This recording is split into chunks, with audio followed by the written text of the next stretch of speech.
Welcome back दोस्तों यूनानी मौरख हीरोडोट्स के मुताबिक मिस्र दरिया नील का तोहफा है।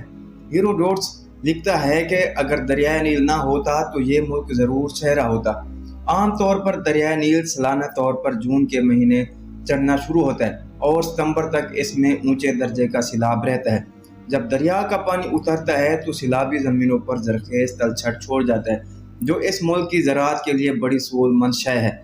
तहम दरियाए नील में अगर सैलाब 35 फीट से ज़्यादा बुलंद हो जाता है तो बहुत से देहात ज़ेरे आब आ जाते हैं और बहुत से लोग डूब जाते हैं। और अगर ये सैलाब 28 फीट से निचले दर्जे का हो तो जरखेज़ तलछट की बहुत पतली सी तह ज़मीन पर जमती है, जो ज़राअत के लिए बहुत कम मुफीद है, जिसके नतीजे में ज़री पैदावार में कमी हो जाने की वजह से मुल्क में खुराक की कमी हो जाती है।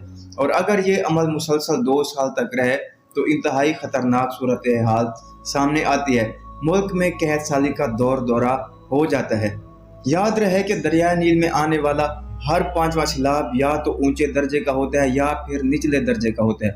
मिस्र में मिलने वाले एक पत्थर पर इस मुल्क में 2500 कबल मसीह में आने वाले एक कहत का हाल दर्ज मिला है। ये कहत मुसलसल 7 साल तक रहा था, जिसकी वजह हर शख्स की ज़िंदगी दुश्वार हो गई थी। इल्हामी कुतुब तौरात और कुरान मजीद में हज़रत यूसुफ अलैहिस्सलाम के ज़माने में पढ़ने वाले एक 7 साल तवील कहत साली का जिक्र मिलता है। मौरखीन के नज़दीक हज़रत यूसुफ अलैहिस्सलाम का ज़माना 1800 कबल मसीह था। जिन दिनों हज़रत यूसुफ अलैहिस्सलाम अपने आका पोतीफार की बीवी के दस्त दराजी के गलत इल्ज़ाम में कैद में थे तो उन्हें खुदा की तरफ से ख्वाबों की ताबीर का इल्म अता किया गया था। उनके साथी कैदियों में फ़िरौन के 2 खादिम भी शामिल थे, जिनमें से एक फ़िरौन का साकी और दूसरा नानपस था। हज़रत यूसुफ अलैहिस्सलाम ने उन दोनों के ख्वाबों की ताबीर बयान की थी, जिसमें उन्हें बताया था कि सिर्फ 3 दिन बाद नानपस को फ़िरौन के जन्मदिन पर फांसी दे दी जाएगी, जबकि साकी को उसके ओहदा पर बहाल कर दिया जाएगा। दोस्तों, जब ये साकी बहाल हो गया तो उन्हीं दिनों फ़िरौन मिस्र ने 2 ख्वाब देखे, एक दुबली और मोटी गायों का और दूसरा हरी भरी और सूखी गंदम की बालियों का। जब फ़िरौन के इन ख्वाबों की कोई मुअब्बर ताबीर बयान ना कर सका तो साकी ने इस सिलसिले में हज़रत यूसुफ अलैहिस्सलाम का जिक्र किया। जब फ़िरौन ने हज़रत यूसुफ अलैहिस्सलाम को बुलवाया तो आप अलैहिस्सलाम ने बताया कि बादशाह के दोनों ख्वाबों की ताबीर एक ही है। 7 सालों तक खूब अनाज पैदा होगा, जबकि इसके बाद के 7 सालों में कहत साली रहेगी। हज़रत यूसुफ अलैहिस्सलाम ने साथ ही फ़िरौन को मशवरा दिया कि अगर अरजानी के सालों में गला जमा कर लिया जाए तो कहत के दिन आसानी से गुजर जाएंगे, जिस पर फ़िरौन ने हज़रत यूसुफ अलैहिस्सलाम को ज़ख़ीरा खानों का हाकिम मुकर्रर कर दिया। और यूं हज़रत यूसुफ अलैहिस्सलाम की मनसूबा बंदी से मिस्र में कहत साली के सारे साल अच्छे गुजरे, मगर यह खुश्क साली मिस्र में बाद के ज़मानों में भी आती रही। हज़रत उमर रज़ियल्लाहु ताला अन्हु के अहद खिलाफत में भी दरियाए नील का पानी नीचे उतर गया था, मगर आपके भेजे हुए दरियाए नील के नाम एक खत की वजह से दरियाए नील का पानी बहाल हो गया और यूं कहत साली का खतरा टल गया।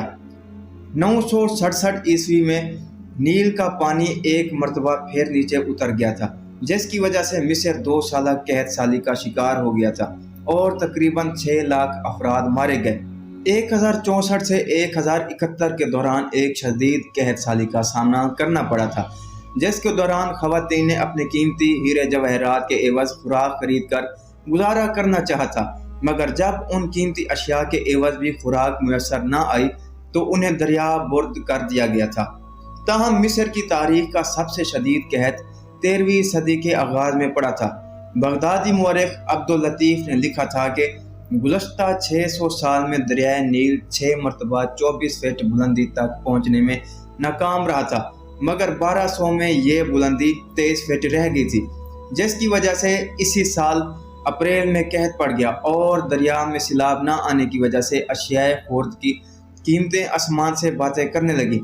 खुश्क साली की वजह से लोगों ने देहात छोड़कर शहरों का रुख किया, जहाँ कहत साली की वजह से लोगों का इखलाक इतना पस्त हो गया था कि गुरबा, मुर्दार लाशें और कुत्ते तक खाने पर मजबूर हो गए थे। मायूसी मजीद बढ़ी तो लोग आदमखोरी पर उतर आए और लोग अपने बच्चों को भून कर खाने लगे।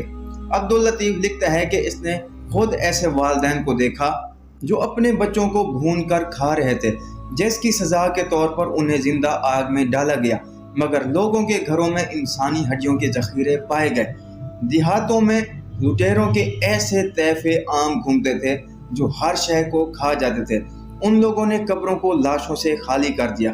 نوجوان لڑکیوں کو کوڑیوں کے مول بیچ دیا جاتا تھا اور والدین اپنی بیٹیوں کو بیچ کر 2 وقت کا کھانا کھا لیتے تھے۔ دوستو، امید ہے کہ آپ کو ایسی معلومات پہلے معلوم نہیں ہوگی۔ اگر آپ اس طرح کی معلومات حاصل کرنا چاہتے ہیں تو ہمارے چینل کو سبسکرائب کریں۔ اگر ویڈیو اچھی لگی ہے تو اسے لائک شیئر ضرور کیجیے گا۔